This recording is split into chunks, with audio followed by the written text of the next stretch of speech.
बैठन दो अगे बैठन दो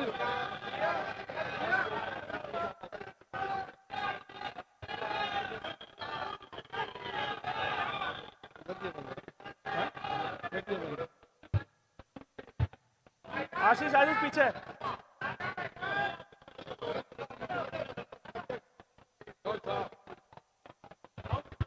हेलो हरीश जी हरीश चौधरी जी हरीश सर हेलो नमस्कार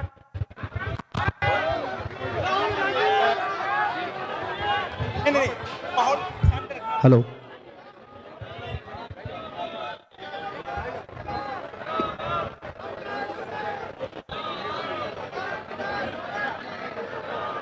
सबसे पहले सब तो पहला थानू सारिਆਂ ਨੂੰ ਬੇਨਤੀ है कि आराम नाल बैठो। कांग्रेस पार्टी सारी संगत ਨੂੰ बेनती है प्लीज आराम नाल बैठो। जो प्रोग्राम का मकसद है आप उस प्रोग्राम के मकसद ਨੂੰ पूरा करने वास्ते काम कर सकिए। सारिਆਂ ਨੂੰ बेनती है कि प्लीज आराम नाल बैठ जाओ। हेलो सब तो पहला मैं सरदार तलोचन सिंह सूंद साहब ਨੂੰ बेनती करांगा कि वो आके बाबा साहेब डॉक्टर भीमराव अंबेडकर जी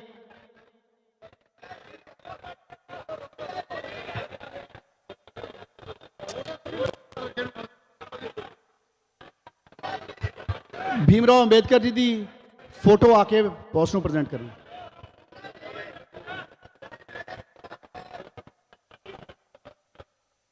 ਹੁਣ मैं बेनती करदा सरदार युवराज सिंह जी ਨੂੰ कि वो आके शहीद आजम सरदार भगत सिंह जी की फोटो आके भेंट करन।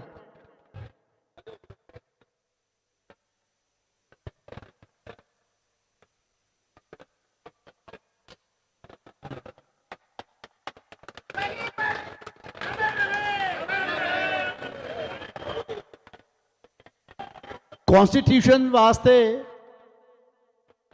सारे ਨੂੰ बेनती करते हैं रजिंदर शर्मा जी मनजिंदर मोहन जी हरबंस सिंह जी दरबजीत सिंह जी ते कीमती सद्दी जी कि आके कॉन्स्टिट्यूशन का एक छोटा जा प्रीएम्बल सर ਨੂੰ पेश करेंगे।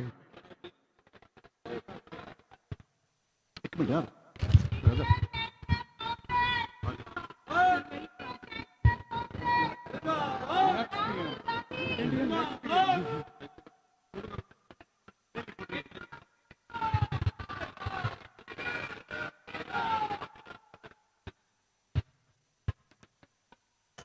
सारिਆਂ ਨੂੰ बेनती है कि जिथे जिथे मेरे नौजवान वीर खड़े हैं प्लीज़ जिथे जगह मिलती है बैठ जाओ। नहीं पंडाल का जिहड़ा कनात है वो नेड़े जाके लाइन च लग जाओ ताकि लोगों का व्यू ऑबस्ट्रक्ट ना हो। अज अपने सब दे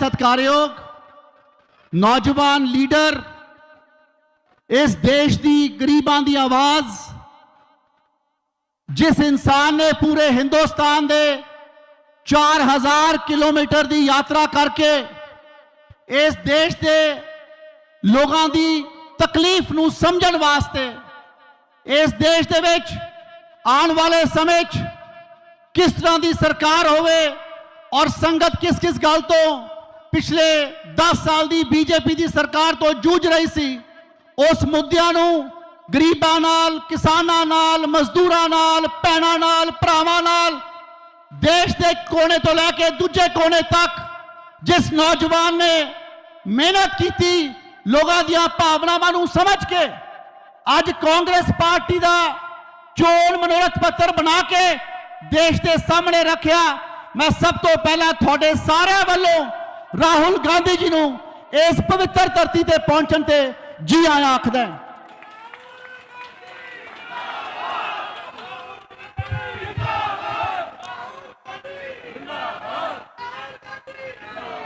तुसी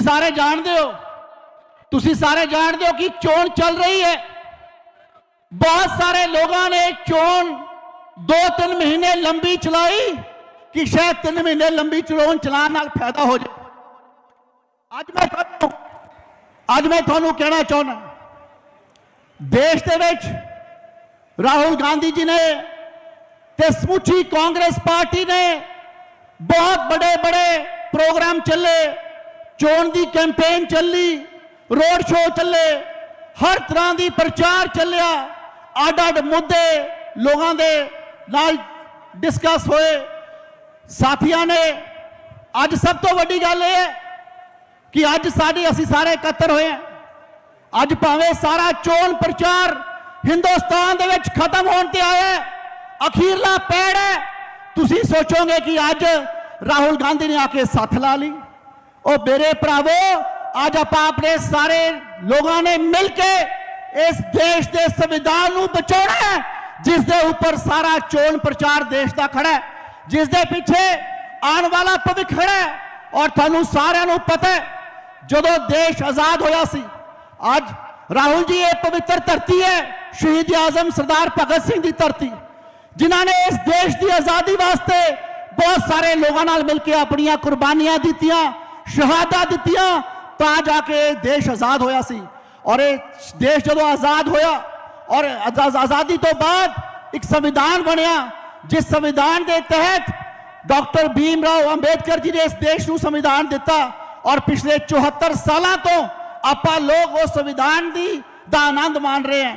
और तुसी सारे ये भी जानते हो कि जो संविधान है, इस दे तहत ही सानू सारिआं नू वोट पाने की ताकत मिली है। और जे तुसी देखते हो, सरपंच बनाना है, MLA बनाना है, MP बनाना है, जे कोई ना काम करे आप 5 साल बाद ओदी बदल कर देने हैं। अज मैं तुहानू सारिआं नू कहना चाहुंदा, जे अज साडे कोलों 1 तरीक नू गलती हो गई ते असीं संविधान नू कमजोर करने वाली पार्टी नू ताकत देती, तो मैं समझदा कि शायद सारी उम्र आपां नू दोबारा वोट पाने का मौका ना मिले। सो अज जरूरत है संविधान नू बचाउण दी, अज जरूरत है साडे वोट के अधिकार नू बचाउण दी, साडी जुबान नू बचाउण दी, साडे नौजवान बच्चों के कारोबार नू बचाउण दी, उन्हां दे रोजगार नू बचाउण दी। सो मैं ज्यादा कुछ ना कहंदा होया, राहुल जी ये बहुत बड़ा इलाका है श्री अनंदपुर साहब का, जिथे तुसी मैनू आशीर्वाद दे के भेजा है। और पिछले 1 महीने तो ये सारे कांग्रेस पार्टी के वर्कर साहबाना ने मैनू इत्थे हत्थां ते चक के कांग्रेस पार्टी नू मजबूत करने वास्ते, इस इलाके चो थानू ताकत देने वास्ते बहुत सारा मेरा साथ दिता है।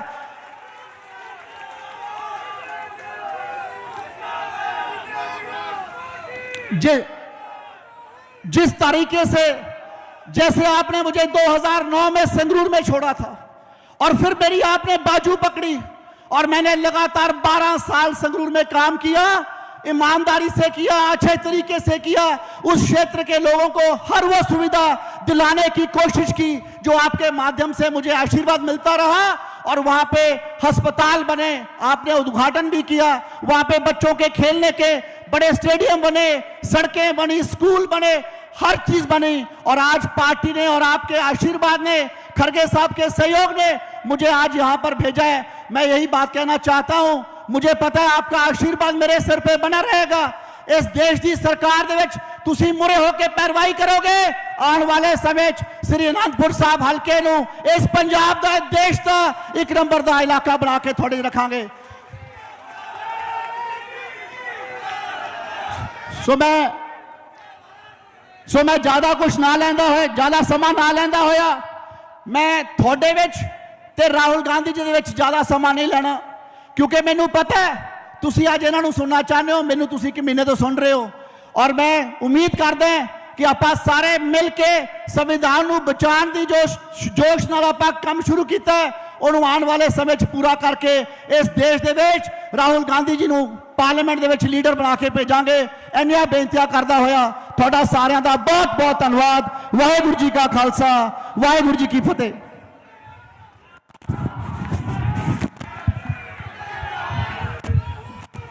धन्यवाद सिंगला जी।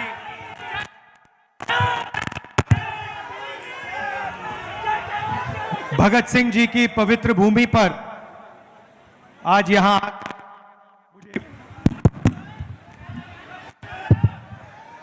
आकर मुझे बहुत खुशी हो रही है। आप यहां गर्मी में आए, दूर दूर से आए, मेरी बात सुनने आए, इसके लिए आप सबको दिल से धन्यवाद करता हूं और आपका यहां स्वागत करता हूं। भाइयों और बहनों, ये जो चुनाव है, इस चुनाव में पहली बार हिंदुस्तान की इंडिपेंडेंस के बाद पहली बार संविधान पर आक्रमण हो रहा है।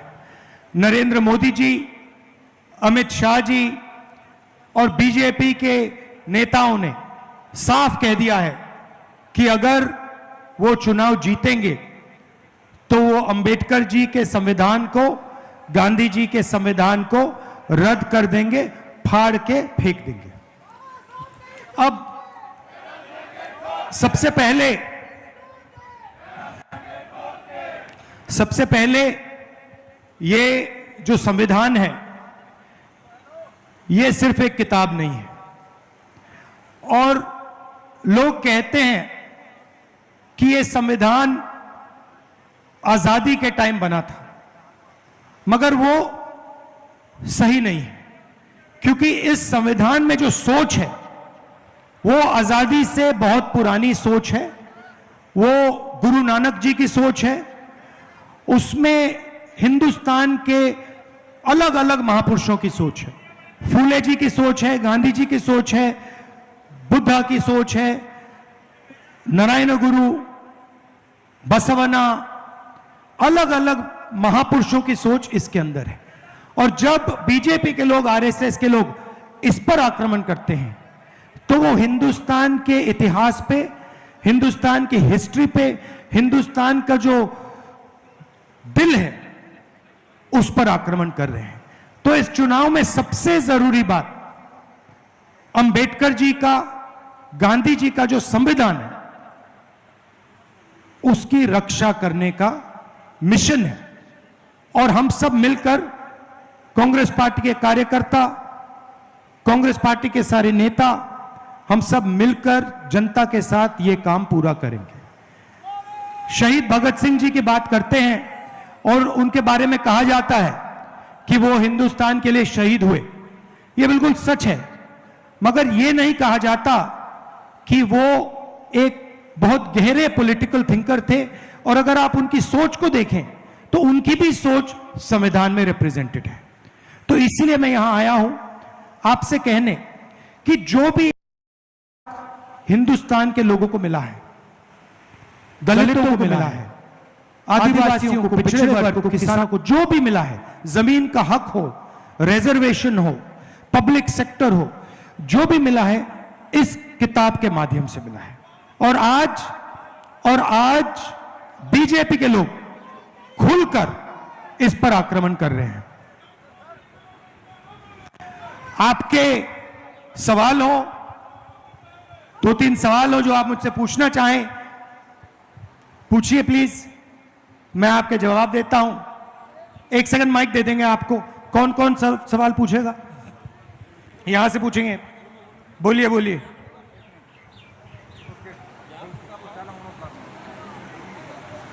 अब बोलो, पूछो पूछो। ਵਾਹਿਗੁਰੂ ਦਾ ਖਾਲਸਾ, ਵਾਹਿਗੁਰੂ ਦੀ ਫਤਿਹ। ਬੇਨਤੀ ਇਹ ਆ ਵੀ ਅਸੀਂ ਤੁਹਾਨੂੰ ਕਾਮਯਾਬ ਬਣਾਵਾਂਗੇ। ਨਰੇਗਾ ਵਾਲੀਆਂ ਬੀਬੀਆਂ ਦੀ 400 ਰੁਪਈਆ ਦਿਹਾੜੀ ਹੋਣੀ ਚਾਹੀਦੀ ਆ। ਬੱਚੇ ਸਾਡੇ ਭੁੱਖੇ ਮਰਦੇ ਆ, ਉਹਨਾਂ ਨੂੰ ਨੌਕਰੀਆਂ ਦਿਵੋ। ਉਹਨਾਂ ਦੇ ਬੱਚਿਆਂ ਦੀ ਜ਼ਿੰਦਗੀ ਜ਼ਿਆਦਾ ਖਰਾਬ ਹੋਈ ਹੋ, ਨਸ਼ੇ ਤੁਸੀਂ ਬੰਦ ਕਰਾਓ। देखिए, थोड़ी थोड़ी मैं पंजाबी समझ जाता हूं तो कोशिश करता हूं। हमने मैनिफेस्टो में लिखा है कि नरेंद्र मोदी जी ने 22 लोगों के लिए सरकार चलाई है, अरबपति बनाने का काम किया है। मजदूरों को आज मनरेगा में 250 रुपए मिलते हैं। 4 जून के बाद हिंदुस्तान के सब लोग जो मनरेगा में काम कर रहे हैं उनको 400 रुपए मिलेगा। हमने ये कह दिया है, हम इसको कर देंगे। दूसरी बात, आशा और आंगनवाड़ी में जो महिलाएं काम करती हैं उनकी जो आमदनी है, हमें लगता है कि वो बहुत कम है। 4 जून के बाद उसको भी हम दुगना कर देंगे। और आखिरी बात, सरकारी ऑफिसेज में, पब्लिक सेक्टर में नया फैशन बना है कि मजदूरी टेम्पररी बेसिस पे, कॉन्ट्रैक्टर बेसिस पे करी जाती है। हम इसको बंद करना चाहते हैं। हम चाहते हैं कि अगर कोई भी सरकारी ऑफिस में काम करे, पब्लिक सेक्टर में काम करे, तो वो कॉन्ट्रैक्ट बेसिस पे काम ना करे, वो परमानेंट बेसिस पे काम करे, उसे इज्जत मिले, रिस्पेक्ट मिले, पेंशन मिले। तो ये भी हम करने जा रहे हैं सरकारी ऑफिसेज में। और पब्लिक सेक्टर में हम ठेकेदारी प्रथा को बंद कर रहे हैं और परमानेंट जो पहले होता था, परमानेंट नौकरी हम फिर से दिलाने का काम करेंगे। जहां तक आपने ड्रग्स की बात कही है, ये बात सबसे पहले मैंने यहां पंजाब में आके उठाई थी और लोगों ने मेरा मजाक उड़ाया था। और आप बिल्कुल सही कह रही हैं, पंजाब से ये जो ड्रग का मेनेस है, इसको मिटाना है। और इसमें कांग्रेस, ये काम कांग्रेस पार्टी कर सकती है और ये लोग नहीं कर सकते, नहीं कर सकते हैं। तो ये जब कांग्रेस पार्टी की यहां सरकार आएगी, जो आने वाली है, तब हम इसको बिल्कुल तेजी से मिटा देंगे यहां से। वो तो आएगी आएगी आएगी। धन्यवाद। बैठिए।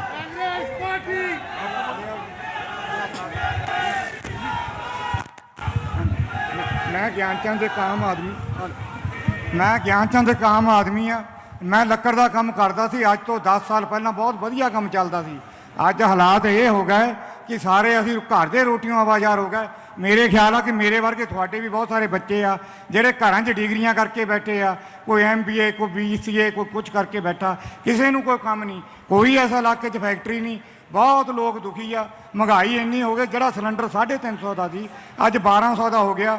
ਹੁਣ ਮੋਦੀ ਸਾਹਿਬ ਨੇ ਸਾਰਾ 100 ਰੁਪਈਆ ਘਟਾ ਕੇ ਮੈਨੂੰ ਲੱਗਦਾ 1500 ਦਾ ਫਿਰ ਕਰਨੇ ਨੂੰ ਫਿਰਦਾ।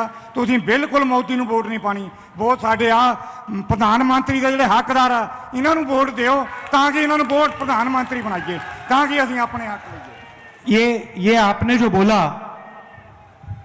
ये आपने बिल्कुल सही बोला है कि नरेंद्र मोदी जी ने हिंदुस्तान की अर्थव्यवस्था को रोक दिया है।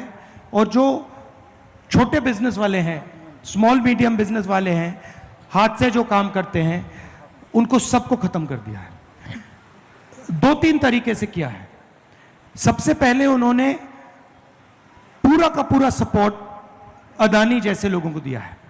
अब अदानी जैसे लोग जो हैं, जब ये इनको पैसा देते हैं तो ये पैसा हिंदुस्तान में खर्च नहीं करते हैं। ये पैसा अमेरिका में जाके, जापान में जाके, दुबई में जाके ये लोग खर्च करते हैं। तो इससे हिंदुस्तान की अर्थव्यवस्था को फायदा नहीं होता। पहली बात यह है। दूसरी बात, नरेंद्र मोदी जी ने छोटे व्यापारियों को मारने के लिए गलत GST और नोटबंदी की। मीडिया कहता है कि नोटबंदी और GST से देश को फायदा हुआ है, मगर सच्चाई यह है और पूरा हिंदुस्तान जानता है कि नोटबंदी और GST ने हिंदुस्तान का नुकसान किया और खासतौर से जो छोटे बिजनेसेस हैं उनको खत्म किया। अब देश में रोजगार छोटे बिजनेसेस देते हैं।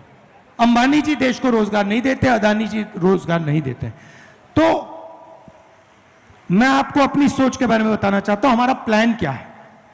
सबसे पहले किसानों को हम गारंटीड कानूनी मिनिमम सपोर्ट प्राइस दे रहे हैं, तो और उनका कर्जा माफ करने जा रहे हैं। तो अब किसानों के जेब में इंडिया गठबंधन की सरकार पैसा डालेगी, पहला काम।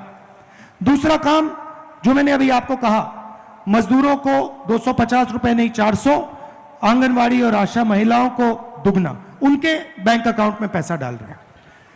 तीसरा, महालक्ष्मी योजना। हिंदुस्तान के सब गरीब लोगों की लिस्ट बनेगी। पंजाब में, उत्तर प्रदेश, बिहार, हर प्रदेश में जो भी गरीबी रेखा से नीचे हैं उनके नाम लिस्ट पे आएंगे। हर परिवार में से एक महिला का नाम चुना जाएगा और उस महिला को हर महीने 8,500 रुपए ठकाठक अंदर, साल के 1 लाख रुपए। तो करोड़ों महिलाओं को हम साल का 1 लाख रुपए देंगे और वो उस दिन तक मिलेगा जब तक वो गरीबी रेखा से निकल जाएंगे। तीसरी बात, पहली नौकरी पक्की स्कीम। आपने ग्रेजुएट्स की बात की, आपने इंजीनियर्स की बात की। हिंदुस्तान में मोदी जी ने इंजीनियर्स को, ग्रेजुएट्स को कहा कि आप लोग पकौड़ा बनाओ। मैं दिल्ली रेलवे स्टेशन गया, वहां एक युवा मिला, सिविल इंजीनियर, वो कुली का काम कर रहा है। तो ये बहुत बड़ी समस्या है, बेरोजगारी की समस्या है। इसको हल करने के लिए पहला काम 30 लाख सरकारी नौकरियां हम आपके हवाले करने जा रहे हैं जो खाली पड़ी हुई हैं। दूसरा काम, पहली नौकरी पक्की, 1 साल की नौकरी पब्लिक सेक्टर में, प्राइवेट सेक्टर में, BHEL, HAL जैसे कंपनीज में, इंडियन ऑयल में, हिंदुस्तान पेट्रोलियम में, सरकारी ऑफिसेज, सरकारी यूनिवर्सिटीज, सरकारी कॉलेजेस, सरकारी अस्पतालों में ये नौकरियां मिलेंगी। ये नौकरी का अधिकार होगा, तो कोई भी युवा 1 साल का अधिकार मांग पाएगा, सरकार को देना ही होगा।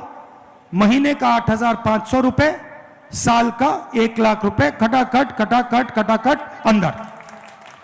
अब मैं जानता हूं कि ये मीडिया वाले कहेंगे कि देखिए इंडिया गठबंधन की सरकार गरीबों की आदत बिगाड़ रही है। जब अदानी को पैसा मिलता है, अंबानी को पैसा मिलता है, तो ये कहते हैं देखो देखो विकास हो रहा है, और जब गरीबों की जेब में पैसा जाता है तो ये कहते हैं गरीबों की आदत बिगाड़ रहे हैं। तो मैं इनको मैसेज देना चाहता हूं, आपको जितना बोलना है बोलो, ज्यादा बोला तो 1 लाख के 2 लाख कर देंगे।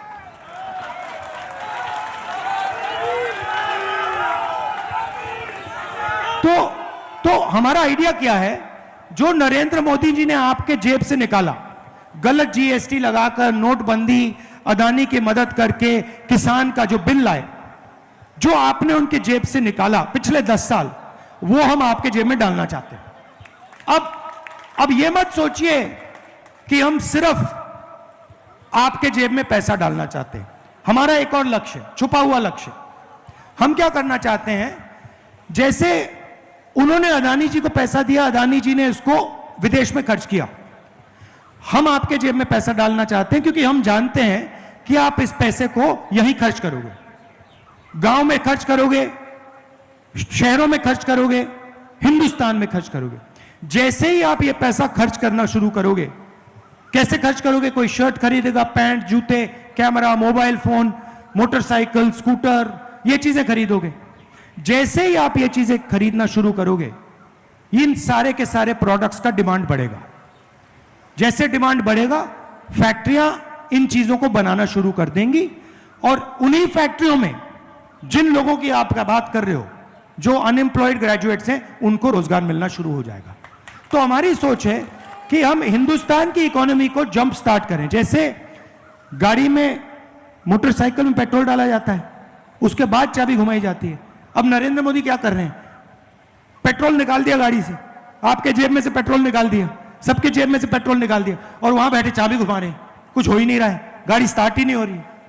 तो इसीलिए हम आपके जेब में पैसा डाल रहे हैं, और हम लाखों करोड़ रुपए डालेंगे, किसानों को देंगे, मजदूरों को देंगे, छोटे व्यापारियों को देंगे, युवाओं को देंगे, महिलाओं को देंगे। उसके बाद जैसे ही हम चाबी घुमाएंगे, गड़गड़ गड़गड़ गड़ स्टार्ट हो जाएगा, खटाखट खटाखट खटाखट इंजन स्टार्ट हो जाएगा, और उससे पहले फटाफट फटाफट फटाफट नरेंद्र मोदी को आउट कीजिए।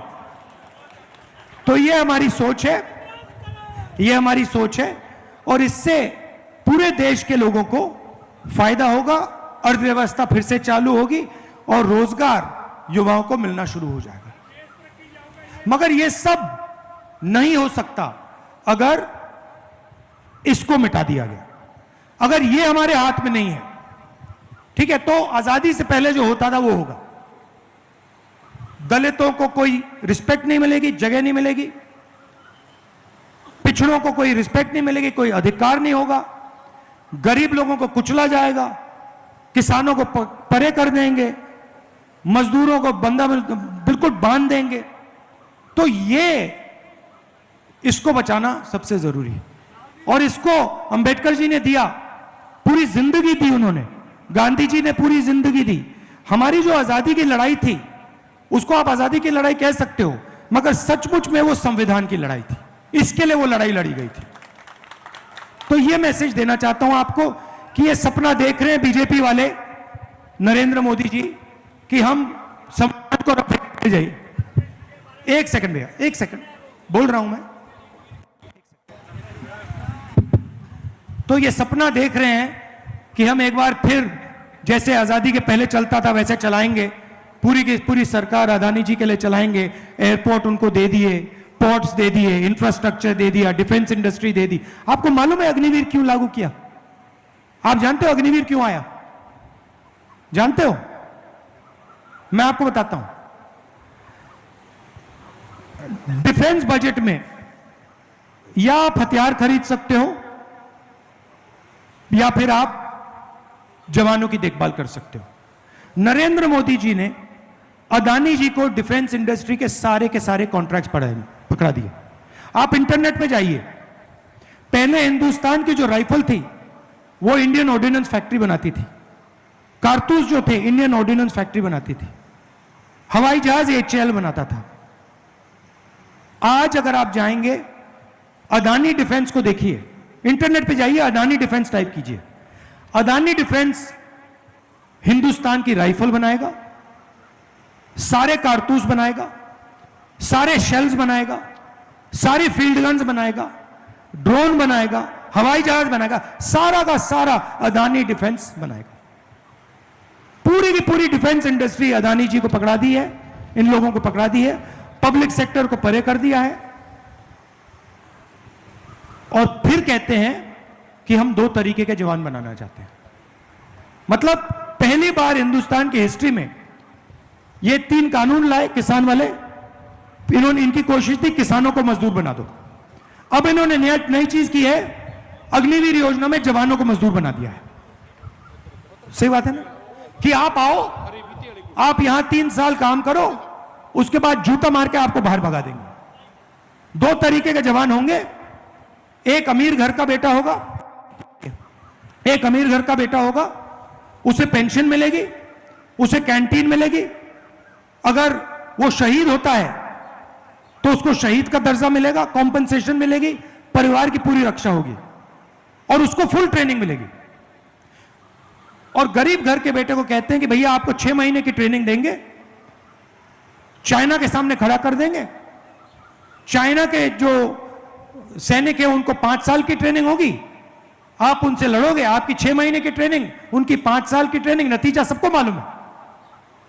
और जब आप शहीद होगे तो हम आपको ना शहीद का दर्जा देंगे, ना कॉम्पनसेशन देंगे, ना आपकी फैमिली की रक्षा करेंगे। तो 2 तरीके के शहीद बना दिए हैं, एक अमीर घर का बेटा है, दूसरा गरीब। और गरीब वाले से कह रहे हैं कि भैया आपको 3-4 साल बाद निकाल देंगे, पेंशन नहीं देंगे, शहीद का दर्जा नहीं देंगे। ये हमारे लिए एक्सेप्टेबल ही नहीं है। ये सेना का अपमान है, देशभक्तों का अपमान है, आर्मी का अपमान है, इसको हम एक्सेप्ट नहीं करेंगे। जैसे ही हमारी सरकार आएगी, पहला काम होगा अग्निवीर योजना को फाड़ के कूड़ेदान में फेंक देंगे। हमें 2 तरीके के शहीद नहीं चाहिए, हमें सिर्फ एक तरीके का शहीद चाहिए जिसकी रिस्पेक्ट हो। शहीद भगत सिंह जी जैसे, उनकी रिस्पेक्ट है, सब लोग इज्जत देते हैं। यहां पे अभी म्यूजियम बनाया, स्टैचू बनाई, स्मारक बनाया, हर शहीद की ऐसी इज्जत होनी चाहिए। अभी 2 दिन पहले मैं एक अग्निवीर से जाके मिला, अग्निवीर के परिवार से जाके मिला जो शहीद हुआ। अभी उसको कॉम्पनसेशन नहीं मिली है, उसको शहीद का दर्जा नहीं मिला है, उसको देश भूल गया। तो ये तो एक्सेप्टेबल ही नहीं है, इसको हम एक्सेप्ट करने को तैयार ही नहीं है। इसलिए हम इसको फाड़ के फेंक देंगे, जैसे पहले हुआ करता था। जवान मजदूर नहीं होगा, जवान जवान होगा और जवान को पूरी रिस्पेक्ट मिलेगी। धन्यवाद।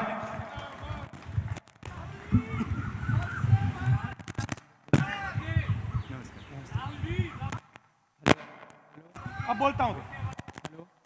बोलो बोलो। हेलो सर, मैं वॉलीबॉल इंडिया नेशनल प्लेयर हूँ। हाँ जी। ਤੇ ਪੰਜਾਬ ਦੇ ਵਿੱਚ ਬਹੁਤ ਨਸ਼ਾ ਵੱਧ ਗਿਆ ਤੇ ਨੌਕਰੀ ਵੀ ਨਹੀਂ ਮਿਲਦੀ ਪਈ ਤੇ ਪੰਜਾਬ ਨੂੰ 골ਡ ਸਿਲਵਰ ਸਭ ਕੁਝ ਦੇਖ ਲਿਆ ਦਵਾ ਕੇ ਤੇ ਸਰਕਾਰ ਨਹੀਂ ਕੁਝ ਕਰ ਰਹੀ ਤੇ 23 ਈਅਰ ਮੇਰੀ 올ਡ ਈਅਰਸ ਹੋ ਗਿਆ ਤੇ ਬਾਕੀ ਸਕੂਲ ਵਾਲੇ ਤੇ ਕਾਲਜ ਵਾਲੇ ਵਜ਼ੀਫਾ ਕੋਈ ਨਹੀਂ ਦੇ ਰਹੇ ਤੇ ਬਸ ਇਹੀ ਧੱਕਾ ਚੱਲ ਰਿਹਾ ਪੂਰਾ ਤੇ ਲੜ ਰਹੇ ਆ ਪੰਜਾਬ ਦੇ ਨਾਲ। ਪੂਰਾ ਮੈਡਲ ਵੀ ਦਿਵਾ ਰਹੇ ਆ, ਆਲ ਇੰਡੀਆ ਨੈਸ਼ਨਲ ਸਭ ਖੇਡ ਲਏ ਆ ਤੇ ਮੈਡਲ भी है अपने को, तो बट फिर भी इतने रोल रहे हैं सड़कों के आज। अच्छा लगा आपसे। तो इसी चीज़ को हम सॉल्व करना चाहते हैं, इसीलिए हम पहली नौकरी पक्की स्कीम ला रहे हैं, 30 लाख युवाओं को रोजगार देने का काम कर रहे हैं और आपके जेब में हम पैसा डालकर अर्थव्यवस्था को चालू करने की कोशिश कर रहे हैं। आपने रिजर्वेशन की बात उठाई। देखिए, हिंदुस्तान में 50% पिछड़े वर्ग के लोग हैं, 15% दलित, 8% आदिवासी, 15% माइनॉरिटी, 5% गरीब जनरल कास्ट, 90% से ज्यादा ये लोग हैं। बीजेपी के लोगों ने साफ कहा है कि हम रिजर्वेशन को खत्म कर देंगे। आरएसएस के चीफ ने कहा है कि रिजर्वेशन से देश को नुकसान होता है। हमारे मैनिफेस्टो में साफ लिखा है, आज जो 50% की लिमिट है रिजर्वेशन को पर, उसको हम हटा देंगे और रिजर्वेशन को बढ़ा देंगे, क्योंकि हमारा काम 90% के लिए काम करने का है। हमारा काम 1% के लिए काम करने का नहीं है। हम जाति जनगणना कराएंगे, इकोनॉमिक सर्वे कराएंगे, संस्थाओं का सर्वे कराएंगे और हिंदुस्तान की जो सच्चाई है, भागीदारी की जो सच्चाई है, कितनी भागीदारी किसके पास है, वो हम देश के सामने रख देंगे। आप सब आए, गर्मी का समय है। हाँ, एक है। अच्छा, सत्कारयोग साथियों, जवान दे मैं दूसरी बारी दर्शन कर रहा। एक बार मौका मिला सी आदमपुर की धरती ते, अज शहीद आजम भगत सरदार भगत सिंह जी जिन्हां ने इस धरती नूं अपने खून नाल सिंचिया, उस धरती ते इस जवान का मैं दर्शन कर रहा। इन्हां दे दादी माँ की जो कारगुजारी सी, वो तो असीं बड़े प्रभावित सी। कोई गरीब नहीं सी रुलदा, हर बनदा हक मिलदा सी, गरीबां नूं नौकरियां मिलदियां सी, गरीबां दे बच्चे स्कूलों में वजीफे मिलते सी, उन्हां नूं किताबां फ्री मिलदियां सी। ते अज देखो भी की हो रहा। अज साडे बच्चे पढ़े लिखे आ, MA BEd आ, उन्हां नूं नौकरियां नहीं मिल रही। साथियों, मैं एक बहुत ही छोटे जिहा गरीब परिवार विच उठिया ते मैं तो अपने आप नूं भाग्यशाली समझदा भी जिन्हां पिंडां दे विच कदी फसल नहीं सी हुंदी। जिला नवां शहर का उदों साडा जिला जलंधर हुंदा सी ते उत्थे कदी सरदार प्रताप सिंह जी कैरों मुख मंत्री बने पंजाब दे, उन्होंने बेई कढ़वाई, धरती आबाद हो गई, सेम चक्की गई। अज सज्जणों, साडे पिंडां दे विच 25-25 कुआंटल कणक ते 35-35 कुआंटल झोना निकल रहा। पर दुख की गल ये पंजाब के लोग मेहनती आ, ईमानदार आ, पर जेडे साडे ना राजे आ, पहला प्रजा राजा दे वेले सुखी हुंदी सी, अज प्रजा दुखी आ। मैं राहुल जी तुहानूं इक्को बेनती करनी चाहुंदा, इन्हां पंजाब दे लोकां नूं ना भुल्लिओ, ये तुहाडे नाल खड़े आ। मैं कहणियां तुहाडा इस धरती ते आउण ते धन्नवाद, दिलों धन्नवाद करदा। जी आया। वाहिगुरू जी का खालसा, वाहिगुरू जी की फतेह।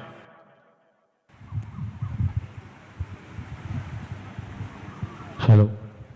तो आप सबका मैं दिल से धन्यवाद करना चाहता हूं और आखिरी बात कहना चाहता हूं, 10 साल आपने हिंदुस्तान को प्रधानमंत्री दिया, मनमोहन सिंह जी दिए, और उन्होंने देश को, अर्थव्यवस्था को सही तरीके से चलाया था। तो पंजाब का रोल रहा है हिंदुस्तान को चलाने में। आप हिंदुस्तान को रास्ता दिखाते हो, आप देश को भोजन देते हो और देश को डायरेक्शन देते हो।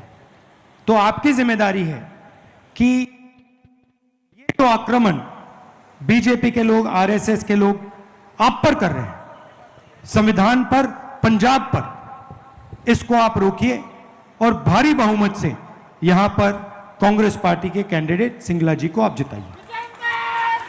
आप सबका दिल से धन्यवाद करता हूं। नमस्कार, जय हिंद, सत श्री अकाल।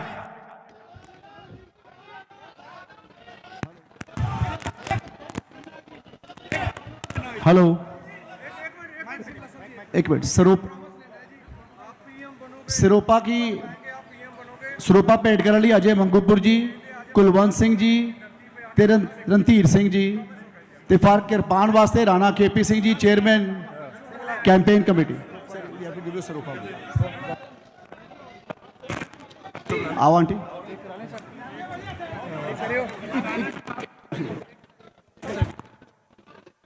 आंटी ला लो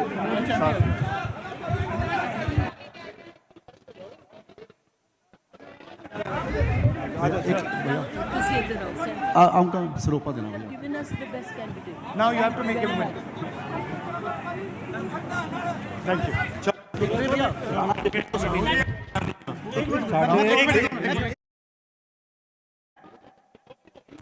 सर एक राणा एक मिनट मैं करवाना जी एक मिनट एक मिनट मैं करदा राणा केपी जी सिरोपा भेंट करांगे ਅਸੀਂ ਇਦਾਂ ਦੀ ਗਰਮੀ 'ਚ ਆਏ ਆ ਮੈਂ ਕੀ ਬਾਤ ਕੀ